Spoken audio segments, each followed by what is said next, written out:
John! What? Red 7! I don't know what Red 7 means. Hot route! I don't. What is hot route? Will you just go stand on the other side, please? Down! Come on. Ready! Down! Set! Hut! Hut! Hut! Hut! Hit me! Booyah! That's what we call a sack lunch. Nom, nom, nom, nom, nom, nom. It's time for the Soonerscoop.com postgame show presented by Eskridge Lexus in Oklahoma City. Eskridge Lexus is the official travel partner of Soonerscoop.com podcasts.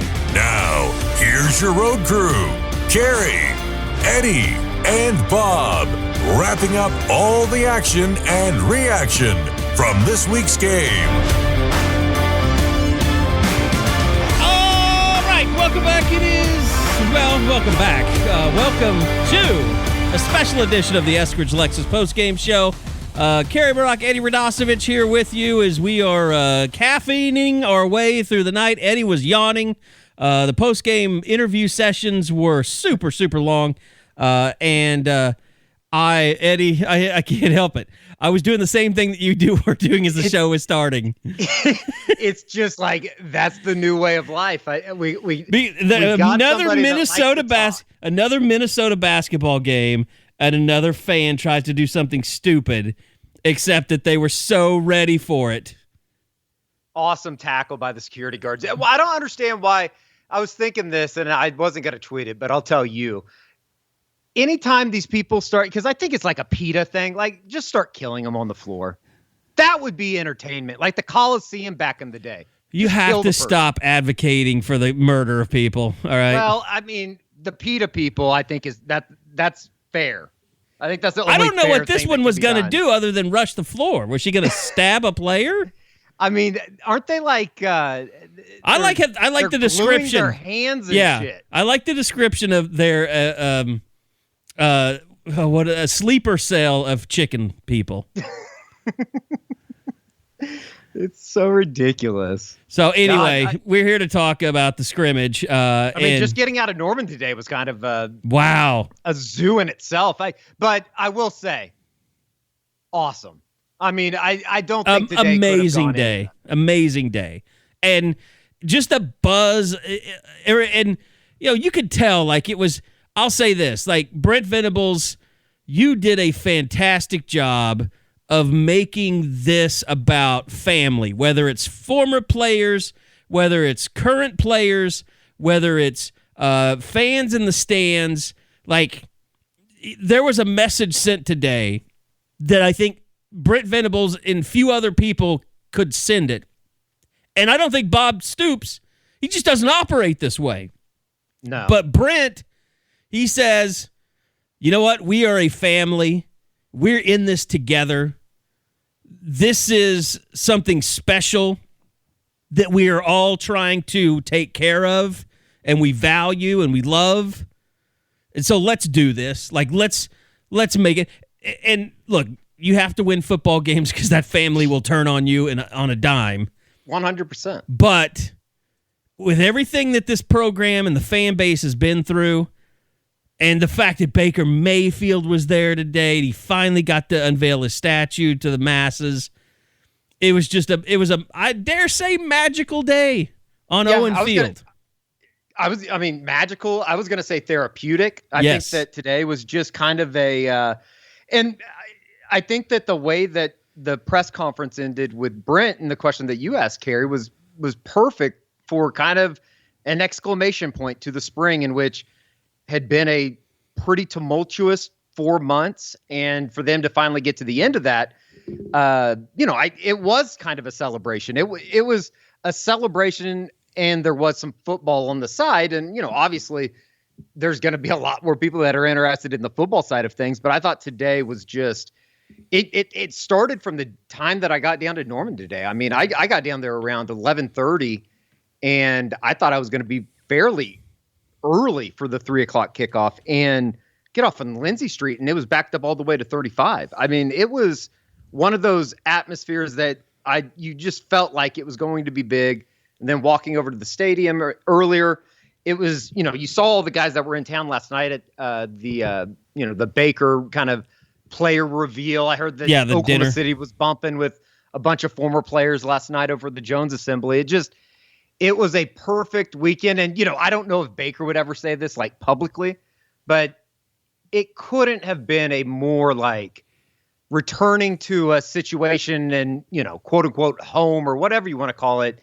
It had to have just been good for Baker Mayfield, the human, to get back to something like that. And then when you throw in all the football stuff and then Brent Venables, and it was truly amazing, I think, just from watching it from afar, just to see kind of everything that went into it, and for it to come out as it did today, it was unbelievable. And then, there was a lot of new looks and new faces out there on the field that, I'm sure they're going to get into in weeks to come. But, talking to some of the guys after the game, it just, I don't know. Again, it's like, I don't want to make like grandstanding, grandiose, like grandiose proclamations, but they just talk differently even. And it's a little bit different because we haven't really talked to Ethan Downs and people like that very often, but there's definitely, I think a term that Brent would say is there's definitely been a couple seeds that have been planted within these players and within the program that, it's going to be fairly interesting to see how they grow over the next couple months, because that's something that I think has kind of been the main talking point or focus going into, the summer months with Schmidt is like, it's good and everything what they did over the last 4 or 5 weeks in the 16 practices, but it's another thing to, start building on that. And, Ethan said something about they want each, they addressed this in the locker room. They want every player to get their maxes up like 100 pounds in the weight room. And it's fairly important. Bill Beatenbow talked about it on Thursday, just how important it is that these next couple of months are something that you really, truly become better. And, the great teams, that's what they did with Jerry Schmidt. Well, Brent had alluded to that, like, now a lot of work begins to get better in the offseason. That's where the real power, starts to develop in this program. But, going back to a couple of things that Brent was talking about, he mentioned, all just the little things that he's been on this team about, the small things like keeping the locker room clean. And he said, before halftime, there were 2 players in the locker room that were cleaning it up. And they had to go tell him, like, hey, it's time to play. You can't be cleaning. You need to go get out on the field. And he was asked, and it was asked later, like, who were those 2 players? And he said Marvin Mims and Dillon Gabriel. And when you said Ethan Downs, it reminded me, someone was like, was one Ethan Downs? And he's like, no, Ethan Downs wouldn't be that guy. He's basically saying Ethan Downs is way too intense to be cleaning a locker room right before he goes out to play football. Yeah, no doubt about it. And, it's very obvious that there are a good number of leaders that have kind of emerged throughout the program. And, the 2 guys being Dillon Gabriel and Marvin Mims, I think that, Gary, that was stuff that we saw even when we were out at practice. Well, and let me ask you this. It always seemed like Gabriel and Mims were they're kind of the 2 dudes on the offensive side of the ball that do just about everything. And it's kind of like you insinuated. It wasn't a coincidence that the first play of the game was a bomb to Marvin Mims. Dropping bombs. Granted, throwing the ball anywhere today. You could tell that Dillon Gabriel learned something today about playing football in that stadium in Oklahoma. Like, it's not, he basically was like, it's not like playing in Hawaii. Like, the wind is a serious factor on some days. Today it was windy in Orlando, though. I mean, it's not like he hasn't ever played in it. But yeah, you're right. It was, even by Oklahoma measures, it was pretty windy this afternoon. Well, and then we had some freaking monsoon, both as we were coming home after we got the interview.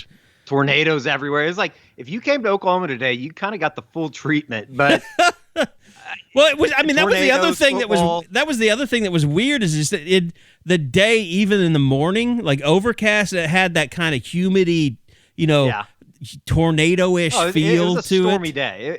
It was definitely the feel of a storm. I've tweeted it before, but it's one of those things like, if you're from Oklahoma or if you've been around these parts, you just kind of walk outside and you kind of know what you're getting into each day. Days, and especially on a day like today, it's going to be a severe weather day. Too many days like today are why Big Bread, Big Dairy were able to become such a force.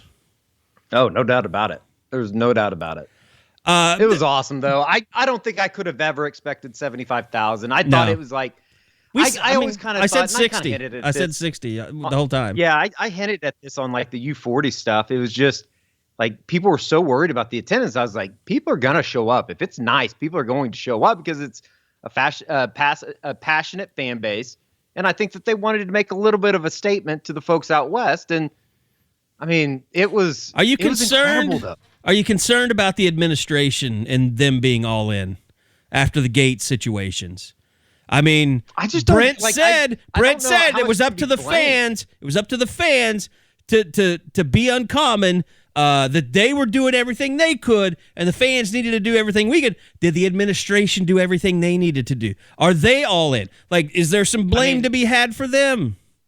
I think that it's one of those things that they maybe just need to find a different third-party vendor or operator. I don't know, like, who is that Securitas team that does all that, because I think it's just getting people to literally work the gates. I don't know what more they can do. I really don't. Maybe they need to have a meeting about resubmitting bids or something. I mean, yeah, because obviously they can't get enough people to work because they don't pay enough. And I know it's probably a very difficult and a very complicated situation. Sure.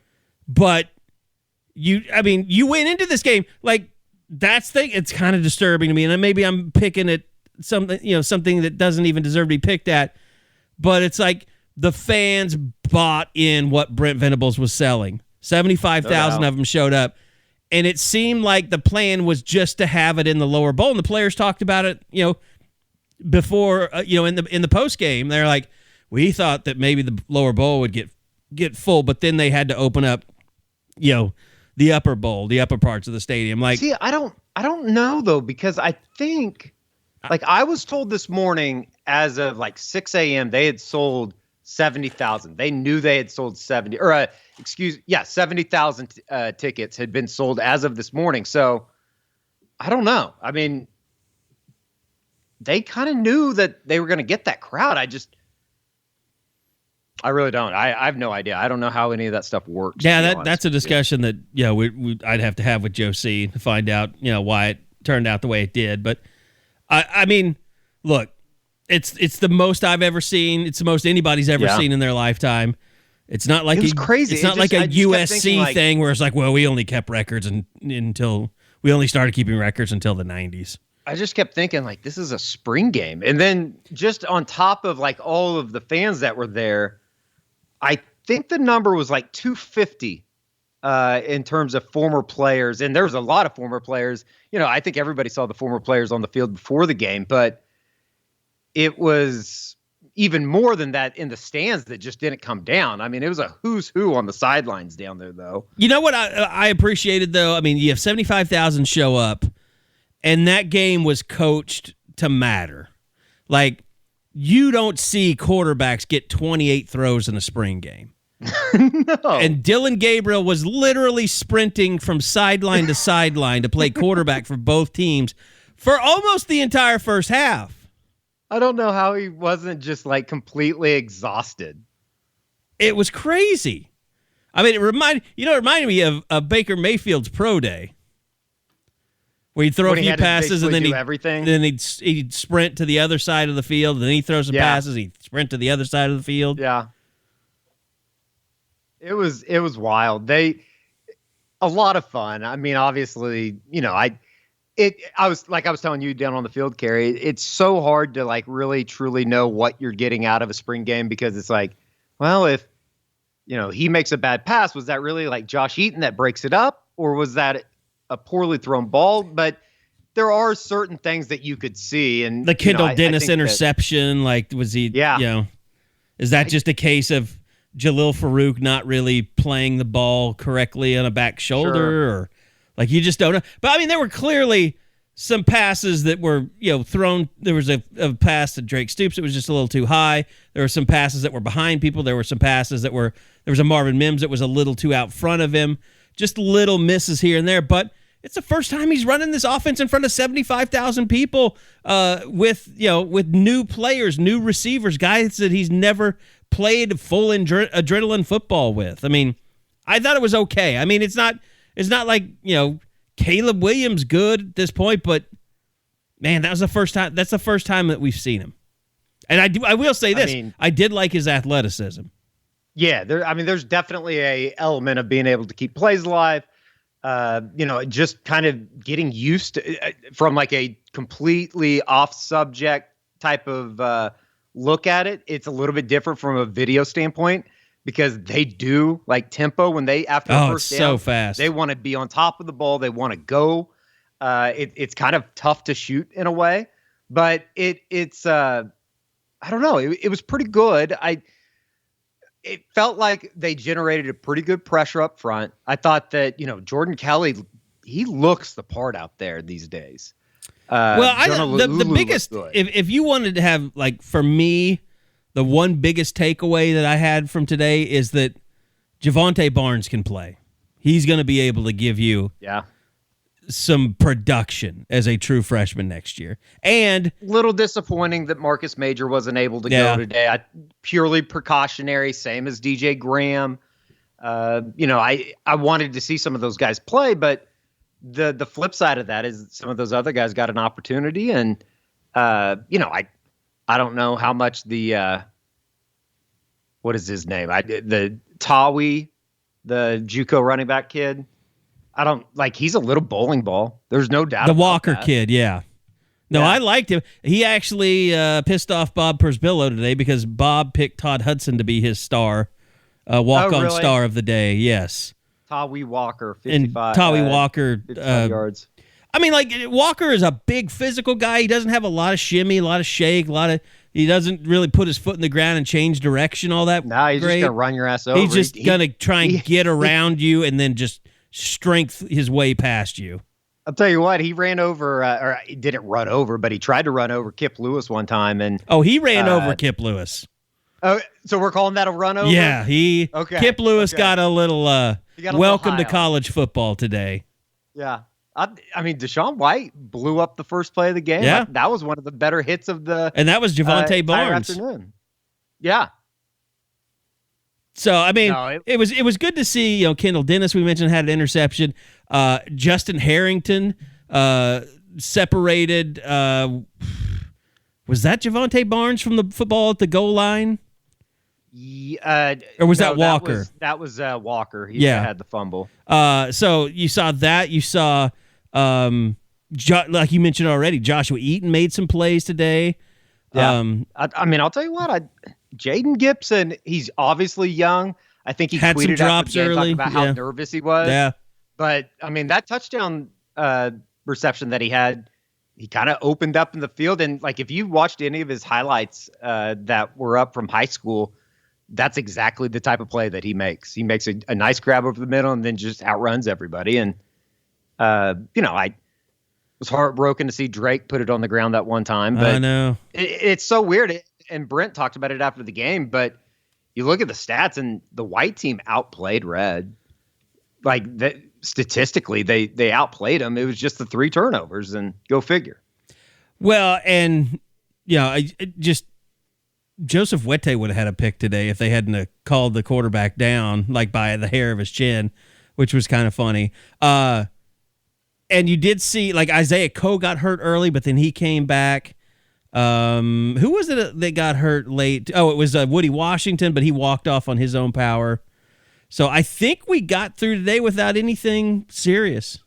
I'm almost positive. Also, this was, I think, the only like major injury that they had throughout the entire spring. And obviously, like, an Andrew Rame, he missed a lot of spring with an injury, but like Jaden Knowles, I think, is the only, he was out on crutches what I would today. call a, probably season-ending type injury. By the way, I saw he got a summer internship with a real, like, it was like ABC down in like Florida or something. Florida, yeah, like Palm Springs or something like that.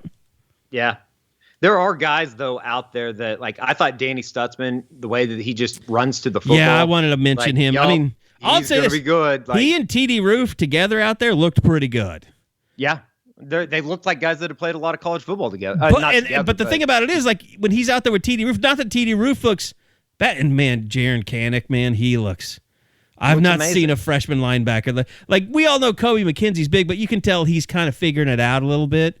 Like he's raw in terms like just from a physical standpoint. Jaron Kanak looks like he's been in a strength and conditioning program for 5 years. Like Kip Lewis, he just looks like he needs some more time in the weight room, even though he did some good things today. But Kanak, I mean, like you look at it, you're like, that kid's like, if you didn't know he was a true freshman, if you didn't know he was still supposed to be in high school, you would think he would be at least a junior. No doubt.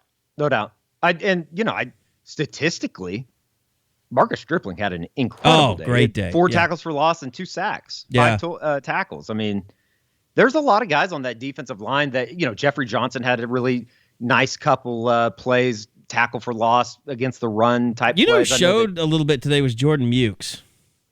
Yeah. I thought a bunch of those guys in the secondary, like Bryson Washington was flying around, I thought had a decently okay day. I might have to go back and watch it because I'm doing video and kind of centered and keyed in on where the ball is. Yeah, I know. I think those guys. The replay is going on Bally's right now, so hopefully it's move a ton. But it was and this is like one of the. But yeah, you're right. Ethan Downs, Marcus Stripling, like to me, those are the two headliners as far as like in guys. Yeah. No, and I think it's like one of those things that we talk about all the time, but it's not like they're taking over a program that was just completely voided of talent. There are guys down there that can win and they can win big. It's just kind of taking that next step. And, I think that's going to probably come here for the next couple months. And, it's interesting. Really good, too. We're talking about Jaron Kanak looking really good in a uniform. Robert Spears Jennings looks the part. Daniel Parker's a big dude. I mean, we didn't see a lot He's huge. We didn't see a lot of Brian Darby or Trayvon West today. We saw a little bit of Theo Wease. He almost had a touchdown. He pretended like he did anyway. That was kind of funny. Cody Jackson, I mean, I was kind of rooting to see him get more involved than he was. But, yeah, I mean, I thought it's interesting, like Jalen Redmond, they're playing him inside almost exclusively. There's no real edge rushing with him.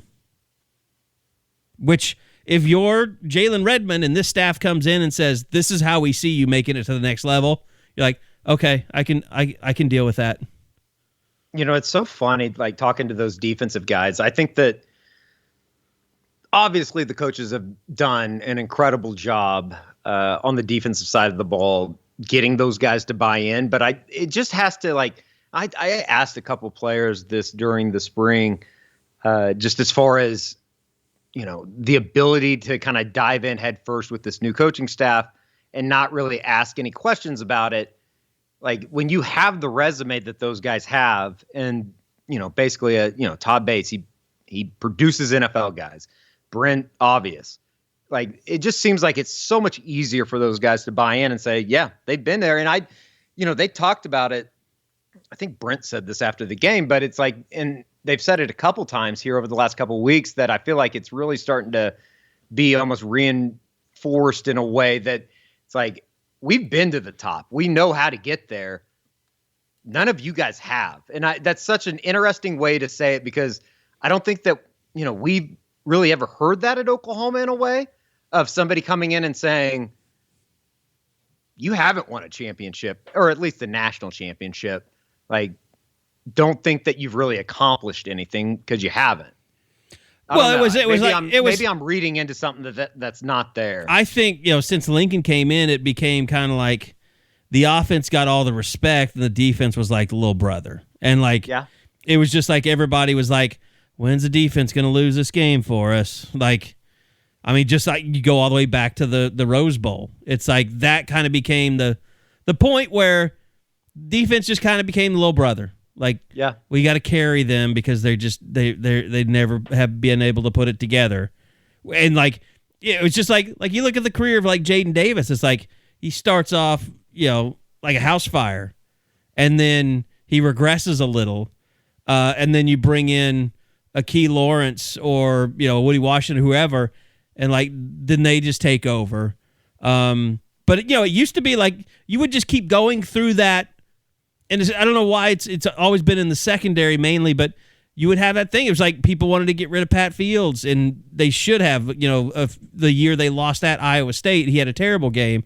Look at Buki, like he regressed. I mean, and all they did was brag on about how what a genius he was on the football field and how great. And then you just saw him get worse and worse and worse and less disciplined.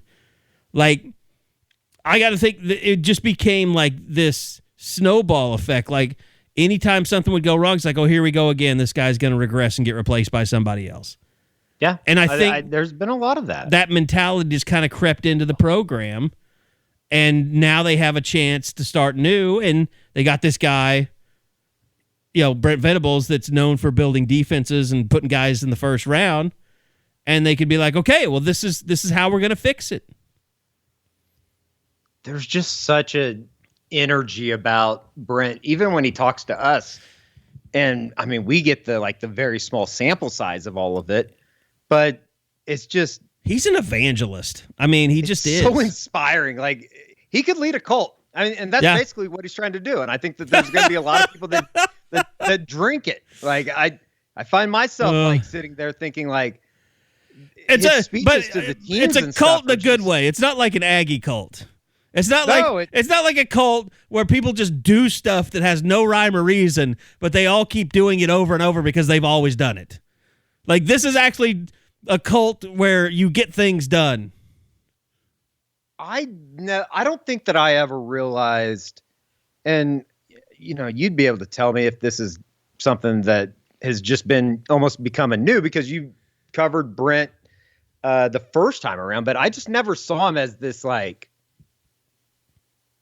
evangelist. Yeah, like this visionary type, like guy that was so. No, this is all Dabo. This is all stuff that he's picked up at Clemson, because look, Brent was, when he was here earlier. Fire. Yeah, he's always been great at relationships. He's always been great at recruiting. He's always been, had all the energy as a coach. He's always been very detail oriented. But this whole thing about, talking about things being holistic and, that being about life off the field and away from the field as much as it is, the stuff he went into today about the internships and the study abroad stuff that the players are getting ready to go through, and then the soul mission, like, and being at K-State and it being too much about just working hard and not having a life or not developing a life. Like, this is all stuff that and it might be that he's picked it up from other people, but mainly Dabo. I mean, he was, as a younger coach, he was all of this stuff, but he was also very realistic. He would, it's kind of like the story he told about Rep Omar. Like, when he'd go to Bob Stoops and he's like, or he was thinking to himself, like, really, we got to kick him off the team? Can't we just suspend him for a few games? Get out of this? Yeah, like, do we really need to hurt ourselves, by doing this? He was competitive, and I mean, as most successful people are, ultra competitive, but also he was willing to kind of bend the rules to their, to benefit him. And I don't think he's that guy anymore. No, I was telling somebody as we were waiting for the Stormers to pass over in the parking garage, I was talking to some Scoop fans that, basically were insinuating like, it was so different when Brent, was forced out at the end of everything that first time around. And, I just told him, I was like, I think he needed that to get out of here to kind of reinvent himself and kind of look in the mirror. And obviously he's done that. Changed a little bit, and I think that he's added to his arsenal. Yeah, it's all been very positive. The way that I was chuckling though when he was telling the story about like going through the walkthrough yesterday, and having to be the bad guy sometimes, and he was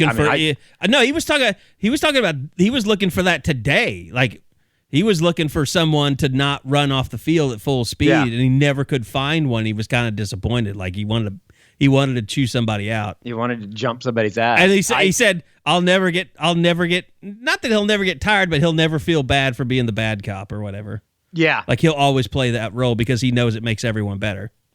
It was funny too, because I think that we've just been so used to the pregame and the way that the way things work down on the field. Like, you just know, like, once you get used to it, it's like, where they're going to be at the 75-minute mark before the game starts, or where they're going to be 60-minute, and everything is so new. Like, just all the way down to the way that they stretch is new.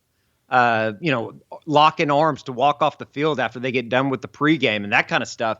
It is what it is. I think it's like the end all be all that championship teams need to do that? No, but there is like this little old school flair that they've brought back to it.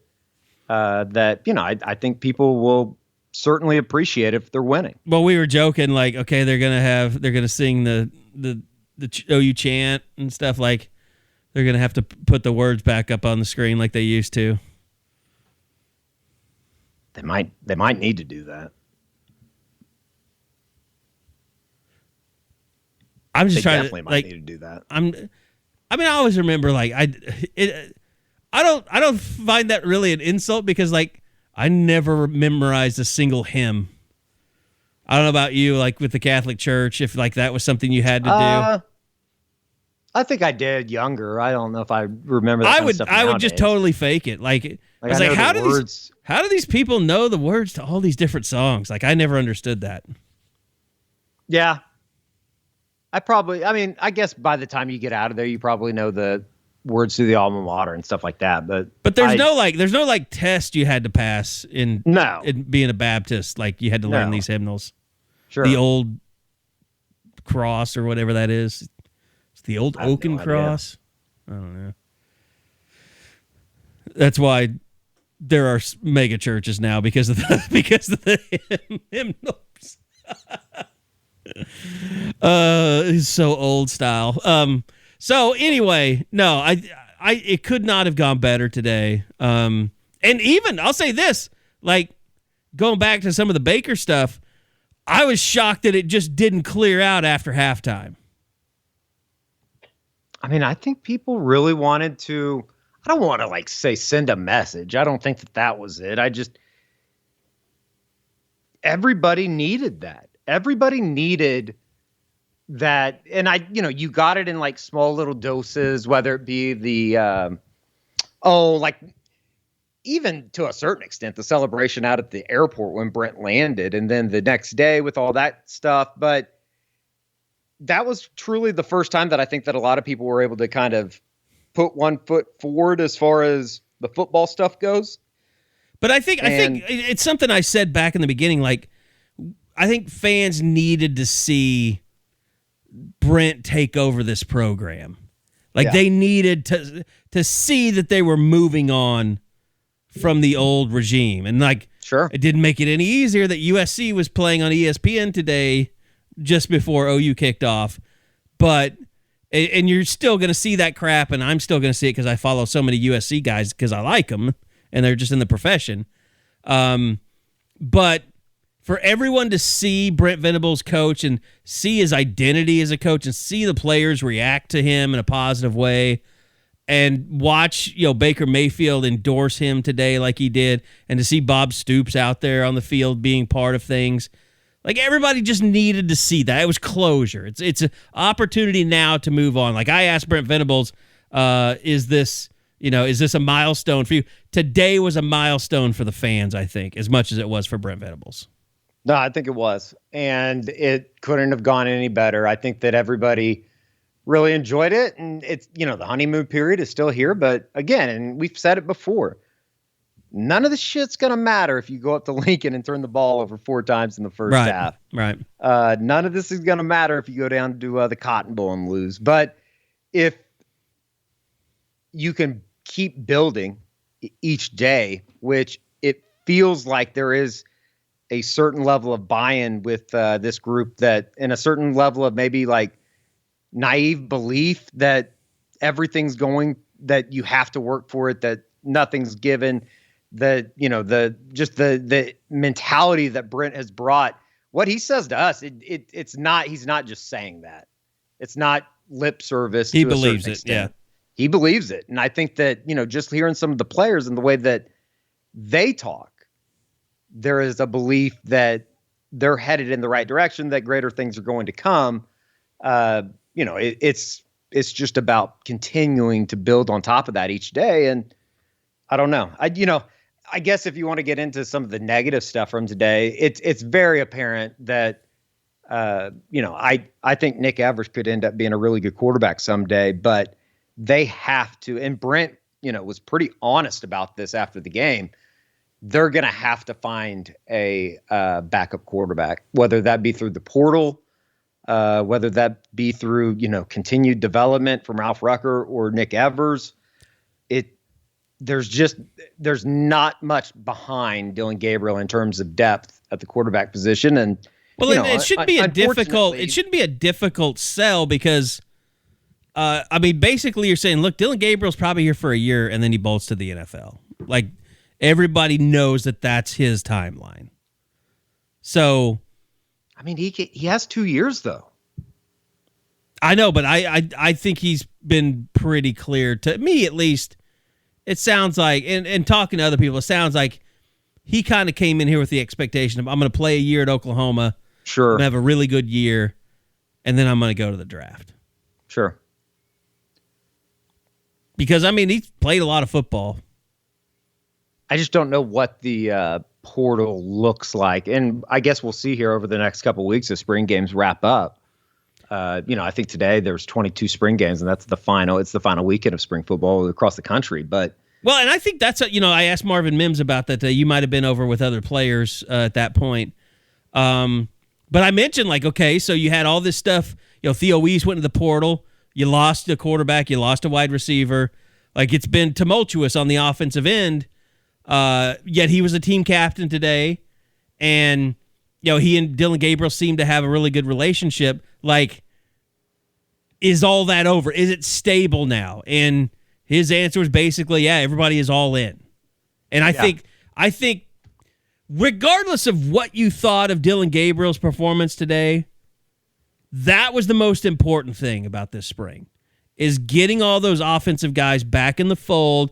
Now, you may have an offensive lineman here or there that goes, but I would be surprised if you see many more position players, unless it's just guys that aren't playing, or just don't feel like they're in the mix. But the key guys, the Theo Weiss, the Marvin Mims, the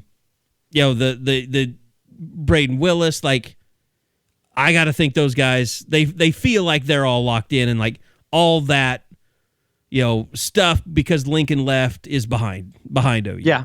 No, I think that's fair. And, it is unfortunate. The one position group that I really wanted to see today, and, obviously going to have to go back and see how these guys played individually, but because the offensive line was so split up, you never really got a good feel. I know that Josh thought that Savion Byrd had a pretty good day. I think he had some pretty positive things to say on the board about what's his name? Tyler Guyton, the TCU transfer, who is just a monster of a person.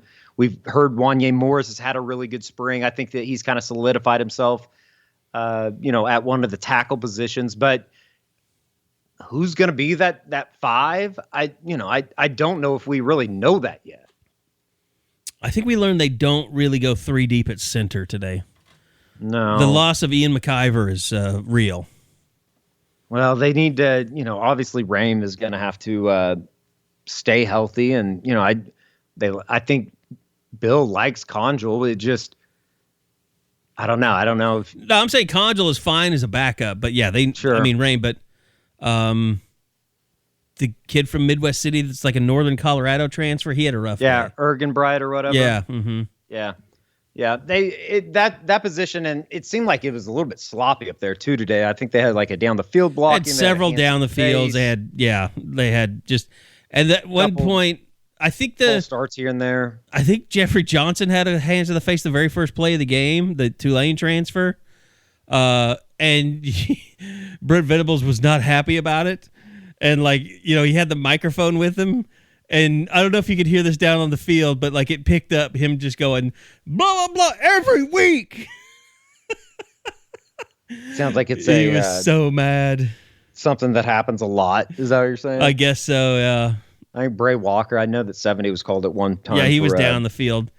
That was it a downfield? Yeah, he was too far down the field, which was some jokes about that in the press box. Oh, I can imagine. It was overall, though, I mean, you get out of there without any big injuries. You see a bunch of guys play today.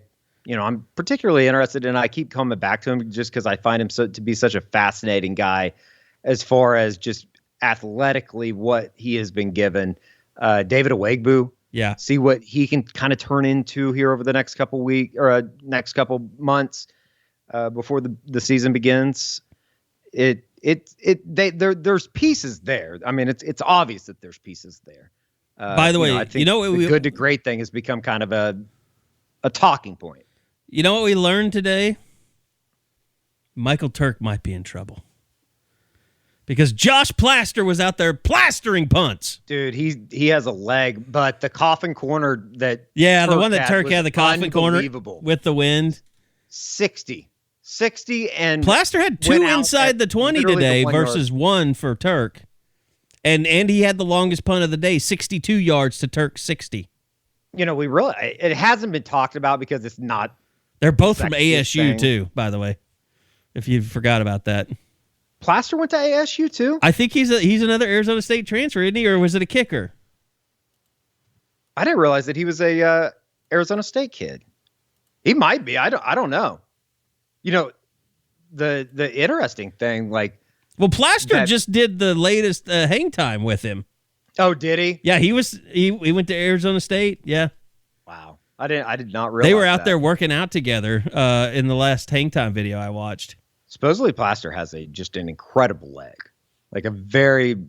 I mean, he kicked a 62-yard, and it was beautiful. It was high. It was long. I mean, it wasn't like... I think that Turks rolled 60, but Plaster's was basically just Plaster. Oh, you had two punters that averaged 46.6 and 50.4. That's ridiculous. It's crazy. It's absolutely ridiculous.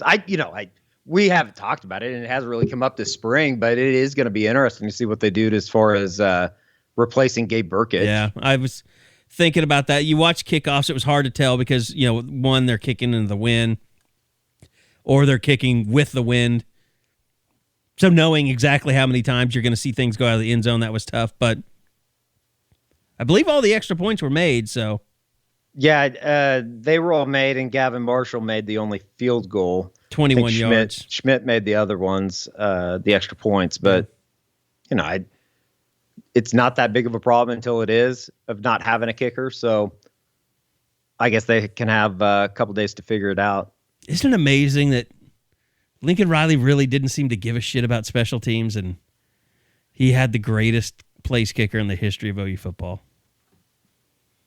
I was telling somebody today, Burkich was amazing, but that's on Shane Beamer, I guess, isn't it? Or was we're gonna give Shane all the credit. Yeah, don't give the other guy any credit. Screw it.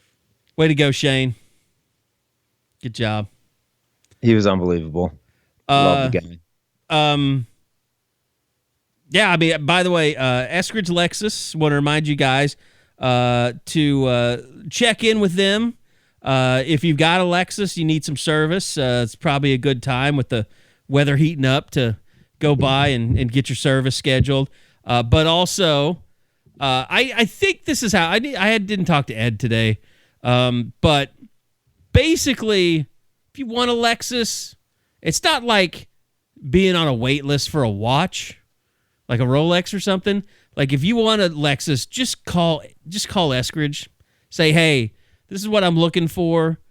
Can you keep an eye out for me? Could you give me an idea of maybe when you're getting another shipment in? Like this is what I mean. Like those NXs are awesome. Like if you're just want a nice, smaller SUV, those things are great. Sure. But of course I drive the IS, the 350F Sport, the 2022, and I cannot recommend them more. Those things are just awesome. I still get kids on. That's the only thing. Fat old guy, but kids on campus will stop me all the time and tell me how much they like my car. So not women, just men. I like that. Be creepy if it were women. It's like somebody said today. They're in they're approaching 40. They had to go eat somewhere besides Campus Corner because they just felt like a pedo. I could see that. It was not. It was one of those days where the clothing was tight today. Yeah, I can imagine. I can imagine. It was a beautiful day. When you have nieces that are grown and married, yeah, you're kind of like, don't be a pedo. Don't stare too hard, old man. I'm never going to be that guy. I'm sorry. I did get hit on by someone on text last night. I saw that. It's a little strange. Interesting. You know, hopefully it's not a cat. Hopefully it's not a catfish that was trying to come kill you. Because I'm sure that there's a couple of people out there that probably would do something like that. Yeah, I think I saw some of them today. Yeah. Spent some time next to him. One of them likes to interrupt people. By the way, we'll be back again, back to regular scheduled programs, so back to Wednesdays, as long as we can help it. Spring practice is now over. Brent kind of outlined. I thought it was nice. He kind of outlined where they go from here. Sure. A week away from finals. Then some guys do that, like study abroad. He was talking about some guys do the internship, and then welcome back Jerry Schmidt, basically, into their lives. And this is the one where, like you said, with Ethan You'll Downs. Want to go watch the post-game interview with Ethan Downs, because he kind of outlines the current thought in the locker room, and he's like, I know it's coming. I know he's going to tear me down, and I want him to do this. Like, there are a lot of us that they're anticipating how hard this summer is going to be, knowing what is, at the end of the trail. But they were just staring at multimillionaires all day today that went through this. Yeah, and they know, that's what it takes.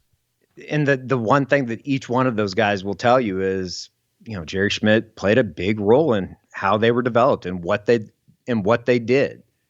I don't think there's any doubt about that. All right. Do we have time for two quick stories? Yeah.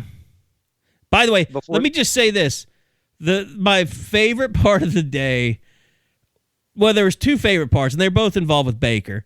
But like there was a rolling clock in the second half, which I was so thankful for, because that first half was like 2 hours. I can't ever remember a spring scrimmage lasting that long. So they went to the rolling clock, and that was good. So I came down right at the start of the fourth quarter, and as I got to the tunnel, Baker Mayfield was in the tunnel, and it was madness.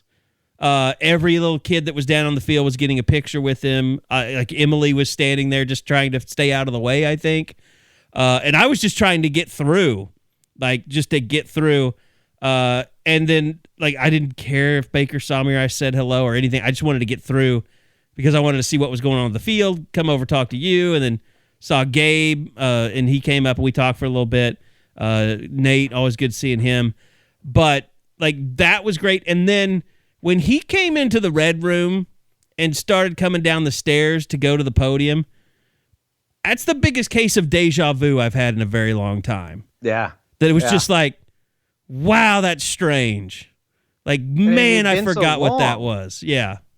It had been so long. I mean, I think that it just again, for everybody, it was just very therapeutic in terms of getting back and kind of seeing everybody. Today was kind of the first day that, I think that everything kind of felt back too. Because even last year there were different things that we had to kind of go through. Just being back in the red room, I think, was probably one of those things. Gary? Yeah.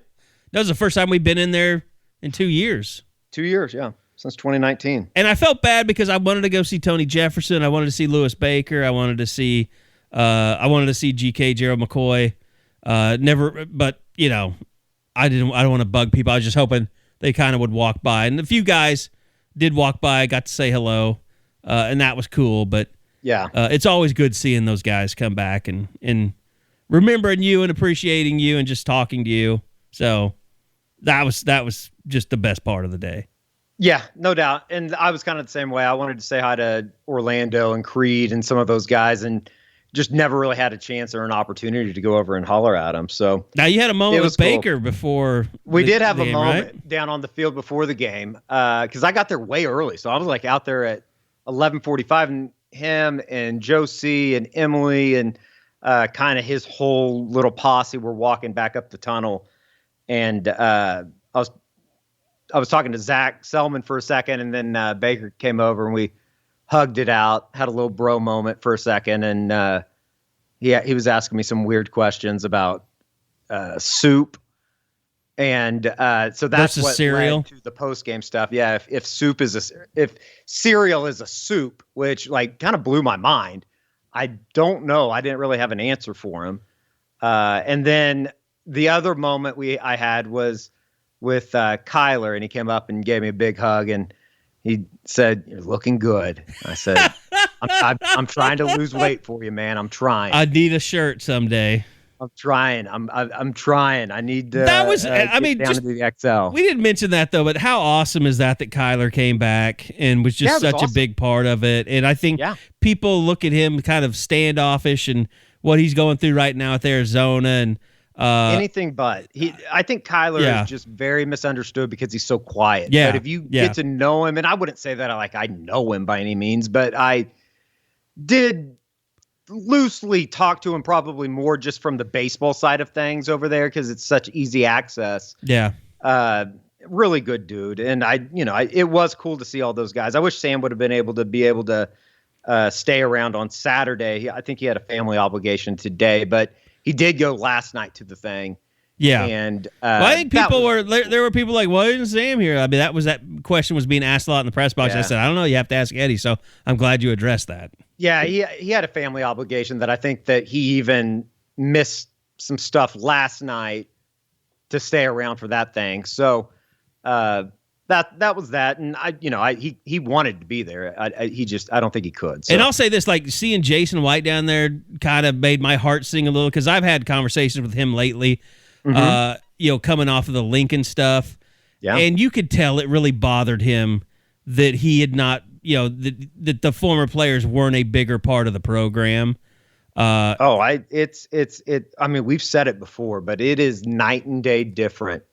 Just in terms of acceptance, I don't know if that's the right way to say it, but how welcomed the former players are today than they were as opposed to what it was a year and a half ago, or even 8 months ago at this time. It's I think if you're a former player, you basically will have I don't think they're going to have a key to the building, but if you want to come by, you can. It's always an open door to the former players. And I think that if there's one thing that, the number of recruits that were there today, that Josh will be, catching up with here over the next few days, that had to have been a very eye-opening experience to know that, there is a certain level of brotherhood and bonding and family or whatever you want to call it, that's down there. And, it starts at the top. It starts with the head guy. All right. We'll be back to wrap it all up after, like Eddie and I, like we said, get to kind of watch it on the TV copy and stuff. So that'll be good too. Have Bob along and, he did a great job. Go check out the site, his notebook and his story on Baker. Also want to remind you guys, the YouTube channel, we used the spring. We got it kind of going again. We've talked to you guys about it on the unofficial 40, like, we still have even bigger plans for that. I'm very excited that, football is, going to be over and I'm going to be able to kind of start working on our studios more now that we have, we're to the point we are. But go check. It's just youtube.com/SoonerScoop. Pretty easy to remember and get there. But we'll have some Baker stuff up for you to go and kind of relive his halftime stuff. Because I don't know. I'm sure they showed it on TV and everything or on the Sooner Sports TV. But we'll have it on the YouTube page for you. And you have some, the sights and sounds. 28 snaps from Dillon Gabriel. I know that's not like a perfect thing, but getting to see like Javonte Barnes run a little bit from field level, I'm really excited about that, Eddie. Yes, it's going to be really good. I think that, obviously there weren't just a ton of highlights today, but you do get a pretty good idea of some of these guys down on the field, and including the halftime stuff with Baker, the pregame stuff with Coach Venables. It was the only bad thing was it was dark when I was driving out, so I couldn't see Baker's I could only kind of see the outline, the shadow of Baker's statue. But I'm definitely gonna drive past there tomorrow. We've said this before. Statues suck. I just don't understand. Like this is going to outlive all of us. Like, make it look like him. Why is that so hard? I truly don't understand the, I guess, art that goes into being a sculptor. But like, they have to purposefully do that too. It's like no one sets out to say, I want to make a shitty rendition of someone that doesn't look anything like him. I don't know. I really don't. Like, I don't know that world. Like, I guess, I'm sure the art world is laughing at us sports ballers, for not understanding the nuance of statue making. What do they call that? It's going to be like that. I don't know if I want to understand, because it just doesn't make any sense to me. Why? Do you think Kyler's kind of scared shitless now after he saw Baker's? Like, what are they going to do to me? I mean, he has to be. He has to be. I did think it was funny that, like, Baker's made a reference, like, and we're going to have another one of these next year. Yeah. It's like, now the pressure's on for fans to show up again next year, because you don't want to, like, you don't want to, like, put a bad taste in Kyler's mouth, and I don't think that he would think that. It was a It seemed like there was a really scenario. big smile from Kyler when he said that too. He was in a good mood. Yeah, they were all in good moods today. It was just really cool. It's one of those things that I think a lot of people will look back on and say that, they were there, and it was just a really unique moment to be a part of. It was fantastic. All right. That's going to do it for this week's Eskridge Lexus post-game podcast. Don't forget, we've restocked at the store. I think we ran out of the white dad hats, but I restocked those this afternoon. So those are back in stock. A lot of people have been buying the camos lately. And I'm going to spend the early part of this week restocking with the trucker hats that we got in stock and all that. So just check our Twitter at Sooner Scoop, and I'll let you guys know as soon as I get those in inventory and photographed and all that good stuff. So, that really helps us with the offices and building our facilities for both Sooner Scoop and NIL. So if you can, swing past and pick yourself up a hat, visor. We've still got visors in stock as well, and we got red visors coming in too, or they're already in. I've got to put them in stock early next week as well. So, Eddie, any last words before we get out of here other than... No, I mean, I guess the last word would be just what an incredible job by everybody involved today. The fans showed up. They were basically kind of tested, or I guess challenged. I don't even know. Challenged, yeah. Thank you. To show up, and not only did they show up, but it was a record.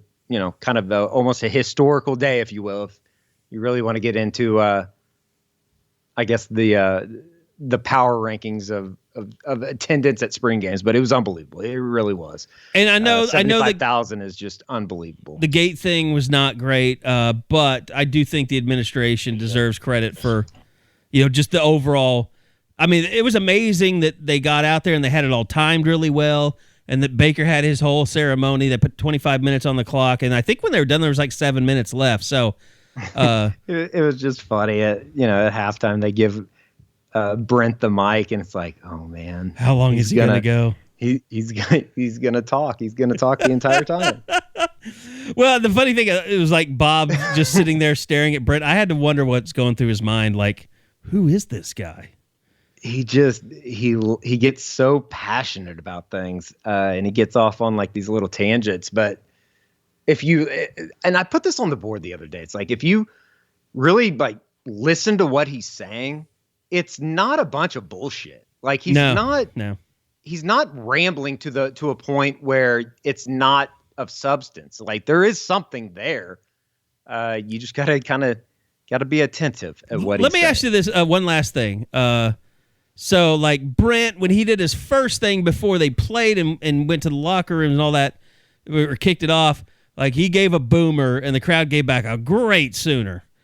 And then Baker at halftime, he did the boomer.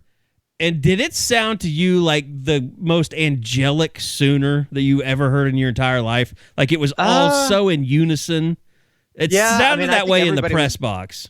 I think everybody was just ready for it. Yeah. You know? Like they knew that it was kind of coming to an end. But it's like, kind of, they play that on, I think it's like on Toby's show. Like it's kind of, they do the boomer, Sooner. And it sounds really good. But like this sounded even better. It was like, that's like the perfect response to someone yelling boomer. It was just, I don't know what it was. That guy can do no wrong in Norman, Oklahoma. I mean, Baker Mayfield he has reached a status that I don't know if I ever thought anybody would be able to get to in terms of just legend. I mean, obviously everybody over there in Heisman Park is a legend in a certain sense, but the way that people react to him, the way that he kind of carries a crowd, the way that people were just literally all tuned in on what he was saying when he took the mic at halftime, there's a special bond between him and the fan base. And, obviously so. It's because of stuff that we've talked about before as far as he lived the life and, kind of lived out the dream that I think any OU fan had when they were young. Well, and he went and did it. He's the perfect blend. I mean, like Jason White was great player, got tired of dealing with the media, was very introverted. Yeah. Nate Hibble was great with the media, as good as you'll ever find, but he wasn't the Heisman type quarterback. And then you just go down like Sam, he's very reserved.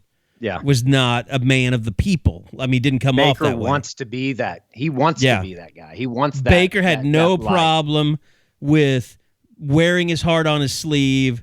Like Chuck Long always talked about, don't ride the roller coaster, be even keeled. Like he would have driven Chuck Long insane. Oh, they would have killed each other. But like that was just, I mean, Baker was just, and like we said with Kyler, like it was great that he was there, and people think that he's kind of aloof, and but he just, he's just a quiet guy. And he was always good in press conferences and stuff. Yeah. But yeah, he just didn't wear his heart on his sleeve like Baker does. Like Kyler's Baker just like what's going on with him and taking his Instagram stuff off. Like he kind of, you don't see it. You don't see the bus coming when it's going to run over you with Kyler. With Baker, he's honking his horn the entire way. Yeah. No, he loves it. And, I think that there is a part of him that, truly does love everything about the university and everything that he, got out of it. The university gave back to him in a way. And, it was just kind of a nice exclamation point, kind of a nice, celebration that it was this weekend. And, that guy probably needed it more than anybody. Yeah. And that's weird to say, considering that he got a statue on campus, that he would need something like that so much. But, with everything that he's been through over the last couple of months, professionally and, in his career, that was probably a nice reset for, what's about to come. So it was really, really cool. And it was good to see everybody. And, it's kind of a little bit of a first taste of the Brent Venables era as they kind of get going into the next couple of months, like we started with, that are, vital importance in terms of if they want to take that next step as a program, and we'll see what happens. Well said. Baker Mayfield, always remember, you are the one that knocks, to steal a little Heisenberg there for you. All right, that's going to do it. I hope he doesn't end up selling meth, but if he does, it is what it is. All right. Thank you for listening. We'll be back again later in the week with the Unofficial 40 podcast, where we'll break things down a little bit more, get you some recruit reaction, and get Bob's opinion, Josh's opinion on what they saw this weekend. So thanks for listening. Thanks to Ed Eskridge and Eskridge Lexus in Oklahoma City. Go check them out, eskridgelexus.com. And like I said, if you want a Lexus, just call them. Just call them, talk through it. They'll find out. They'll tell you what's coming in. They can get your name on it, and you can get a Lexus. You can still get one, even though production is, been a little issue here and there. So thank you so much for everybody. We'll be back again next season for the Eskridge Lexus postgame podcast right here on Soonerscoop.com.